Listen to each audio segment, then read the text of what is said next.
It's Wednesday, February 1st. Welcome to the News Diet. Today, I'm going to talk about the crazy advanced world of artificial intelligence that we find ourselves in, particularly ChatGPT, which is essentially a program that can put together almost any type of text exactly how you want it in seconds. Imagine if you went to Google and instead of searching for a website that would have the answer you're looking for, Google just parsed through the internet and presented you with exactly what you wanted. Obviously, this has some major benefits, but it's also creating a lot of concern. I'm going to talk about what those are a little bit later, but first, I wanted to try out the technology for myself. So I actually went to the program and asked it to write me a YouTube script about its technology in a humanistic style. And I have to say, I'm pretty impressed and a little scared. I mean, it's not perfect as you'll see, but it's really not bad for 10 seconds of work. So without further ado, here's the episode generated by ChatGPT, not edited one bit.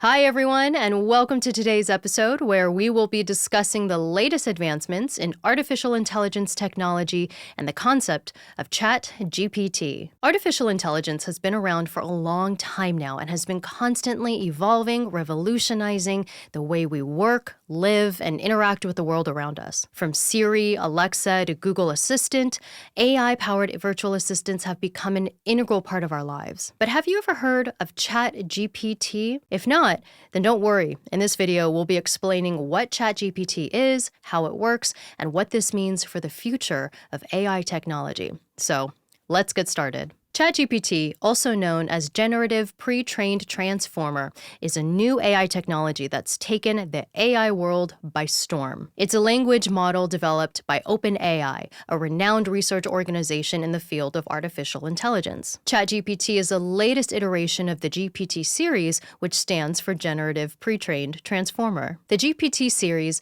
is a deep learning model that's designed to generate human-like text. It does this by being trained on large amounts of text data, which allows it to generate text that's similar to what a human might write. The idea behind ChatGPT is to use this technology to create an AI-powered chatbot that can hold a conversation with a human in a natural and coherent manner. So, how does ChatGPT work? ChatGPT is a type of AI technology known as a transformer model. This model uses a deep neural network to process text data and generate new text. The deep neural network is trained on large amounts of text data, which includes various types of conversations, such as customer service inquiries, news articles, and more. The model uses this data to learn the patterns and relationships between words and phrases, allowing it to generate text that's similar to what a human might write. Once a model's trained, it can then be used to generate text in real time. When a user inputs a text message into the chatbot, the ChatGPT model uses the patterns it learned from the training data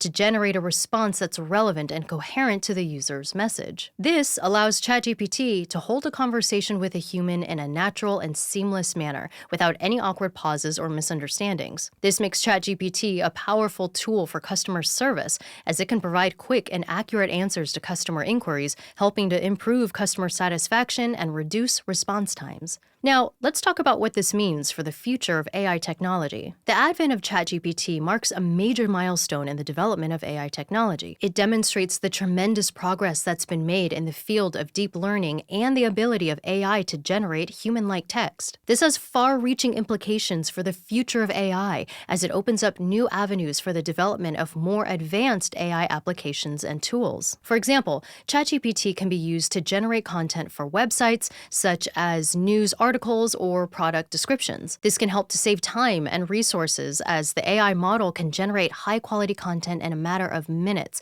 compared to the hours or even days it might take a human to write the same content. In addition, ChatGPT can be used to automate customer service and support tasks, freeing up human agents to handle more complex and challenging customer inquiries. This can result in improved customer satisfaction, reduced response times, and increased efficiency for businesses.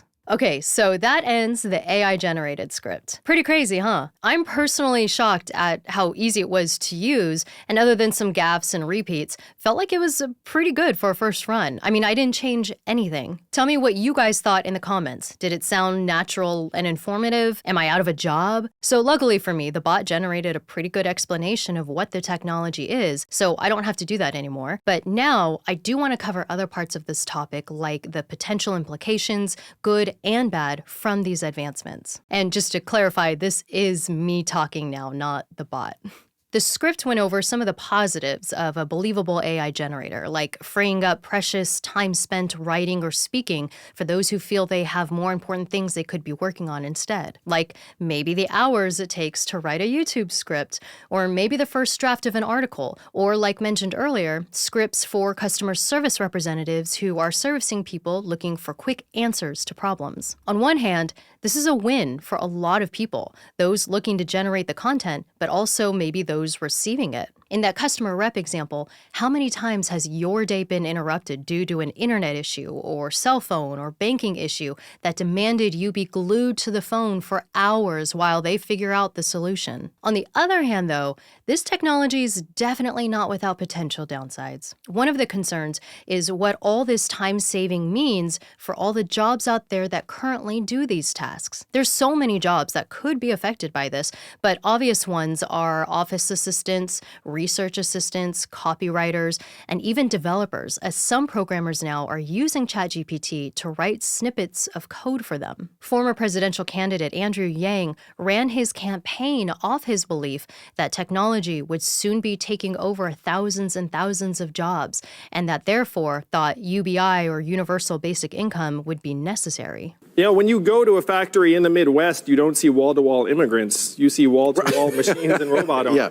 We've already seen technology replace humans in many fast food restaurants, other restaurants, travel, medical industry, and even real estate. I mean, the pandemic proved that so many roles can just be automated. But it's not just the loss of work that worries people about technologies like ChatGPT. It's also that we're stepping into this new world of really human-like AI. Movies have depicted this period of time for years, but artificial intelligence hasn't yet been at a level where we can actually communicate with it and be almost convinced that it was from a human. And that could be a problem. Biologist Brett Weinstein warned that users shouldn't forget that this technology, as good as it's getting, is not a human brain. That machine learning is simply just a computer that's really good at piecing words together because it's been able to parse through lots and lots of data for word patterns. He says that forgetting this fact could make it harder to decipher legit information from words that just look legit. To his point, if I only used the part of this episode generated for me, I technically wouldn't have needed to do any actual research on my own in order to sound convincing. I guess you could say that it's still fine for things like first drafts, but let's be real, how many people will always do follow-up research to make sure it's all accurate? In fact, there's a developing debate over how much students should or shouldn't be allowed to utilize AI for their research. Wired magazine has reported on a ban by New York City public schools forbidding students from using the technology to assist their papers for fear of cheating or plagiarism. But universities, they say, are much more hesitant to enact a ban, claiming that new research technologies arise all the time. My understanding is that this current version is the third generation, and admittedly, it's still not perfect. If you do use it, chances are you're going to have to make edits. Regardless, though, the adoption rate of this technology is pretty staggering. Compared to other popular apps, it took Facebook 10 months to reach 1 million users when it launched in 2004. It took Spotify 5 months to reach 1 million, and Netflix, it took 3.5 years. But ChatGPT only took 5 days after launching in November to reach 1 million users. So this isn't some far-fetched idea. It's here. Like I touched on earlier, some are saying this actually makes it a legitimate threat to Google, which is crazy to think. So the technology is here, and it's getting good. Unless it's somehow regulated in the future, we may just be looking at the new normal, whatever that ultimately means. You've just been informed, so now it's time to get on with your day. I'm Michelle Carroll. Thanks so much for listening.